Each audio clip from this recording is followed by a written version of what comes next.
Good afternoon. आज हम chemistry का chapter first solution chapter start करने वाले हैं। ये फिजिकल केमिस्ट्री का पहला चैप्टर है। जैसा कि अगर आपको पता है, एक चैप्टर क्लास 12th की केमिस्ट्री 3 पार्ट्स में डिवाइड है, फिजिकल, ऑर्गेनिक एंड इनऑर्गेनिक। तो सबसे पहले हम स्टार्ट करने वाले हैं फिजिकल केमिस्ट्री। ये आप लोगों के लिए हम बिल्कुल बेसिक से स्टार्ट करेंगे ताकि सारे बच्चे जिनका जो लगातार अपने साथ पढ़ते रहें और उनका बेस भी क्लियर हो, साथ में वो एडवांस लेवल की तरफ भी जाएं। तो आज से हम चैप्टर फर्स्ट स्टार्ट करने वाले हैं। कोशिश करेंगे हम रेगुलरली वीडियो डालने के लिए और आई होप आप लोग भी हमें रेगुलरली देखेंगे। Let's start chapter first, solution. Solution यहाँ पे मैंने कुछ पहले से ही डेफिनेशंस लिख के रखी हुई हैं, बाकी की सारी चीजें मैं आपको फर्दर नोट करवाते रहूंगा। देखिए, सॉल्यूशन स्टार्ट करने से पहले हमको समझना चाहिए व्हाट इज मैटर। मैटर क्या होता है? Matter basically the matter is the combination of two और more than two substances like air, rock and metal. कोई भी दो सब्सटेंस या दो ऐसे ज्यादा सब्सटेंस मिला करके कोई एक नई चीज बना रहे हैं, कोई नया मैटर बना रहे हैं, तो उसको अपन मैटर कह सकते हैं। या फिर हम 9th के एनसीईआरटी की डेफिनेशन उठाएं तो कहते हैं व्हाट इज मैटर। तो matter is something that's occupied space and have मास। तो अगर ऐसी कोई चीज जो स्पेस ऑक्यूपाई करती है और उसमें मास भी है तो हम उसको मैटर कंसिडर करते हैं। अच्छा, मैटर के कई फॉर्म हो सकते हैं, इसीलिए एक मैटर की सिंपल डेफिनेशन हमारे सामने ये भी है, the matter is combination of two और मोर देन टू सब्सटेंसेस। यानी किसी भी दो सब्सटेंस को अगर हम मिला देते हैं, दो एटम्स को मिलाते हैं, दो मॉलिक्यूल्स को मिलाते हैं, तो हमको एक नया सब्सटेंस या एक नया मैटर मिल जाता है, जिसको अपन मैटर कहते हैं। For example air is the combination of air is the combination of gases. There are different type of gases present in our atmosphere like nitrogen or sulfur, argon, so many, oxygen, carbon dioxide are there. Their percentages are different but they are combined in our environment known as air, right? Rock, तो rock में आप देखते हो rock बहुत type के rock होते हैं। Metalloid, metallurgy आपने चैप्टर 10th में 10th क्लास में पढ़ा होगा, पूरा का पूरा chapter metal and it's alloy. उसमें मेटल्स के बहुत सारे जो एलॉय हैं उनको रॉक हम कहते हैं, जैसे ग्रेनाइट, ग्रेफाइट एंड एक्सेट्रा। तो these are matters. Similarly metals में भी हमको मैटर मिल जाते हैं, जैसे कि स्टील इज अ कंपोजिशन और डिफरेंट थिंग्स। सो कोई भी दो सब्सटेंस जो मिलकर के एक न्यू सब्सटेंस बनाते हैं उसको अपन मैटर कह सकते हैं। एंड मेक श्योर, ये आपको पता होना चाहिए कि the matter is called only the thing which occupied space and have mass also. So matter के दो टाइप होते हैं बेसिकली, जो हमने 11th क्लास में पढ़ा था, सॉल्यूशन, फिर दूसरा है सस्पेंशन और कोलाइड। मैटर के दो टाइप होते हैं, ये 3 टाइप है basically, solution, suspension, colloid. What is the difference? तो ये सॉल्यूशन, सस्पेंशन और कोलाइड, इनके बीच का डिफरेंस क्या है मैं आपको समझा देता हूँ। इनका नेचर डिफरेंस है। मैटर में अगर अपन इनको और डिवाइड करें तो ये होते हैं होमोजीनस मिक्सचर, होमोजीनस मैटर और heterogeneous matter, heterogeneous matter, correct.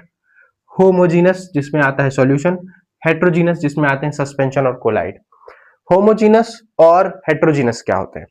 Homogeneous वो होते हैं जिनका नेचर सेम होता है, जो एक दूसरे में पूरी तरह से डिसॉल्व हो जाते हैं, और उन दोनों के मिलने के बाद हम ये नहीं बता सकते कि इनमें दो कंपोनेंट है या एक, उसको अपन कहते हैं होमोजीनस। फॉर एग्जांपल, अगर हम पानी और नमक को घोल दें और बहुत देर तक अगर हम घोलते रहें तो हम देखेंगे कि पानी में नमक पूरी तरह से गायब हो जाता है। You can not determine that कि हाँ भाई इसमें नमक भी मिला हुआ है until unless you didn't taste it. सो इसी को हम होमोजीनस कहते हैं। फॉर एग्जाम्पल, अगर अपन शुगर वाटर को मिक्स कर देते हैं तो पानी बिल्कुल ट्रांसपेरेंट हो जाता है, जिनका particle size less than 1 nanometre हो जाता है। ऐसे सब्सटेंस को, ऐसे सॉल्यूशंस को या मैटर को हम होमोजीनस कहते हैं। वहीं इसके डिफरेंस हेट्रोजीनस, तो हेट्रोजीनस जिनको हम पार्शली फिजिकली हम डिवाइड कर सकते हैं with the filter paper and all, like clay and water. अगर हम वाटर और मिट्टी को या पत्थर को मिला दें तो देखेंगे कि चाहे आप कितना भी घोलें, मिट्टी और पानी एक दूसरे से नहीं मिलने वाले, और अगर वो नहीं मिलेंगे तो वो हेट्रोजीनस है, और उनको हम फिल्टर पेपर से भी क्या कर सकते हैं, डिफरेंस कर सकते हैं, साइड कर सकते हैं, पार्ट क्या बोलना चाहिए, तो डिवाइड कर सकते हैं exactly. So heterogeneous, suspension and colloid, और होमोजीनस में एक ही चीज आती है, सॉल्यूशन। और पूरा का पूरा चैप्टर हमारा होमोजीनस स्ट्रक्चर सॉल्यूशन पे बेस्ड है। जो कि हम फर्दर क्लासेस में देखेंगे। Solution, what is solution? पहले हम इसकी कुछ प्रॉपर्टीज को समझ लेते हैं जो जरूरी है, जो 11th क्लास में हमने पढ़ी थी। सॉल्यूशन, सॉल्यूशन का सबसे पहली प्रॉपर्टी है कि इसमें जो पार्टिकल साइज होंगे, जब ये डिसॉल्व होंगे एक दूसरे में, सॉल्यूट एंड सॉल्वेंट। सॉल्यूशन बनता किससे है? दो चीजों से मिलकर के बनता है, सॉल्यूट एंड सॉल्वेंट, जो हम आगे समझेंगे। तो जो पार्टिकल साइज है सॉल्यूशन का, वो क्या होना चाहिए? लेस देन 1 नैनोमीटर होना चाहिए, यानी कि 1 नैनोमीटर से भी छोटा होना चाहिए। You can not see with the naked eyes, जिसको आप नेकेड आइज से नहीं देख सकते, इसको हम बोलते हैं लेस देन 1 नैनोमीटर। और जिनका नेचर सेम हो, नेचर, ये सब आगे चल करके हम पूरी प्रॉपर्टी सिंगल सिंगल पूरी तरह से डिफाइन करेंगे कि what is nature and which kind of natures are there and what is polarity and all. Solubility का पूरा टॉपिक इसी पे है। तो सेम इन नेचर, उनका नेचर जो है सेम होना चाहिए। जैसे कि अगर पानी है, उसमें प्लस माइनस का चार्ज होता है, वाटर है ना, और नमक में भी प्लस माइनस का चार्ज होता है, तो दोनों एक दूसरे से डिसॉल्व हो जाते हैं, बिकॉज पानी भी पोलर नेचर का है और नमक भी पोलर नेचर का है। लेकिन पानी में तेल नहीं घोल सकते अपन, क्यों? क्योंकि तेल जो है वो नॉन पोलर नेचर का है और जो पानी है वो पोलर नेचर का है। तो they are different in nature, so they will never dissolve to each other, right. But जो पोलर नेचर की होंगी चीजें, वो एक दूसरे से डिसॉल्व हो जाती हैं। और एग्जाम्पल के तौर पे बाइनरी सॉल्यूशन, जैसे आप वाटर एथेनॉल ले लीजिए, वाटर और वाटर एंड शुगर ले लीजिए, वाटर एंड सॉल्ट ले लीजिए। वहीं पर सस्पेंशन क्या होता है?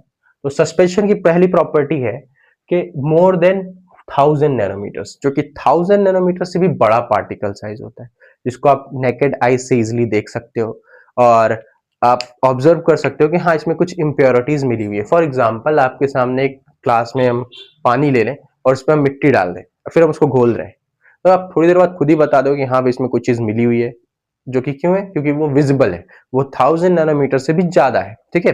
1000 नैनोमीटर से भी ज्यादा है, दैट्स व्हाई हम इसको कहते हैं वो सस्पेंशन। वो एक दूसरे से कभी नहीं मिलेंगे। मिट्टी और पानी, जब देख लीजिए दिन भर नदी बहती है, तो क्या पानी में मिट्टी मिल जाती है? नहीं मिलती। आप जैसे ही रख दोगे, थोड़ा पानी स्टेबल होगा, मिट्टी नीचे बैठ जाएगी, प्योर वाटर ऊपर आ जाएगा, correct. So suspension never mix each other because they are different in nature. वो बिल्कुल अपने आप में डिफरेंट नेचर होता है। डिफरेंट नेचर होने के कारण वो एक दूसरे से डिसॉल्व नहीं होते, और डिसॉल्व न होने के कारण वो सस्पेंशन कहलाते हैं। Example, clay with water, you know. Colloid क्या होता है भाई? कोलाइड भी सॉल्यूशन और सस्पेंशन के बीच की कड़ी है, जहां पर कोलाइड, जहां पर सॉल्यूशन लेस देन 1 नैनोमीटर है, मैटर मोर देन 1000 नैनोमीटर्स है, वहीं पर कोलाइड 1 नैनोमीटर और 1000 नैनोमीटर के बीच की चीज है, जहां पर पार्टिकल साइज 1 नैनोमीटर से तो बड़ा होता है, लेकिन 1000 नैनोमीटर से छोटा होता है, जिसके कारण हम उसको देख भी नहीं पाते और वो पूरी तरह से डिसॉल्व लगता है, लेकिन वो कभी डिसॉल्व होता नहीं।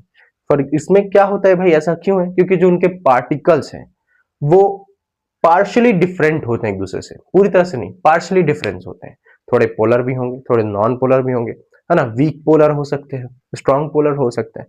तो इसके कारण ये दूसरे से मिल तो जाते हैं, लेकिन आप इनको इजिली क्या कर सकते हो, with the different type of process आप इनको डिफरेंस डिवाइड कर सकते हो। फॉर एग्जाम्पल, दूध, मिल्क, मिल्क में पानी मिला दो, आप जितना चाहे पानी मिला दो, उसके हिसाब से अगर आप दूध मिलाओगे तो आप नहीं बता सकते कि पानी में दूध मिला है कि नहीं मिला है ना।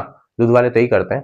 तो क्या तो बोलते हैं, जैसे अपन पानी में दूध मिला देते हैं, पता नहीं चलता ना ये क्या मिला है क्या नहीं मिला है एग्जैक्टली।